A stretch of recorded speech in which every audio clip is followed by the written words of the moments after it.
Okay, quick demo. I'm just going to prove that game share is not rubbish. There's been some nonsense going around on the internet that if you try to connect a Switch 1 to a Switch 2, because you have to transmit with the Switch 2, if you try to do that, it will be incredibly laggy on the Switch 1. It doesn't work very well at all. And I mean, granted, this isn't a particularly exciting game. It's not very demanding, but this is about its capability to cast whatever you're playing to the other device, and it's about it being able to pick it up on this end. I don't doubt the capability of the Switch 2 sending the image, and I don't think anyone does. But I think people think that this is incapable of receiving a stream fast enough in order to play. So if we, I'm going to have to take this off the systems for a second so I can press both buttons. Okay, hopefully that's the only time I have to do that. Okay, my cats are terrorizing the situation, all very nice. So we're going to play with local user. Okay, and we'll say next.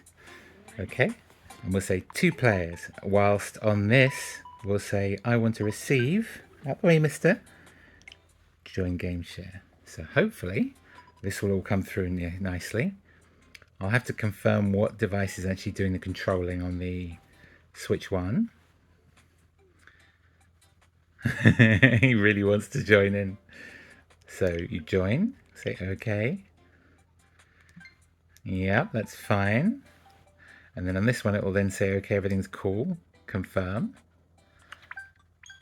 Wonderful. And we now have it on both systems. And you'll notice that the Switch 1 isn't flickering, isn't struggling to keep up, and is staying well synced to this. There's no issue at all. Obviously, this, as you would always expect with any kind of streaming, there is that very slight millisecond of delay that you will always get, and that's unavoidable. I'm disappointed. I honestly expected it to be a system where it sent the other device some files, much like it worked on the old 3DS. But I guess doing it this way, you guarantee that you get the whole game because it's all coming from here. I think it's quite, to be honest, I think it's quite remarkable because although in this situation, the Switch 1 is currently receiving exactly the same and has no control. I can't do it. The Switch 1 Switch 2 is in control. But if you start a game, and we skip the tutorial, and we go play, you'll notice that the Switch 1 has its own casted image. It's not the same. Can you see how the blue square is on a different? It's on the opposite counter. So what am I? I'm black. So if I was to put one here, you'll notice it puts it on the opposing side, and that's not just simply a mirrored image because the perspective is all aligned relative to the other side of the board. So it's an entirely different screen, which has probably some explanation as to why the image is reduced somewhat in size, because that way it's sending a smaller resolution of image across. And the Switch 2 is then capable of doing 2 screens rather than 1. As you saw earlier, though, at the start, it can do 3 other players. Which is probably understandable for a game that's not quite so demanding as this, because it doesn't have to do too much rendering with a game like this.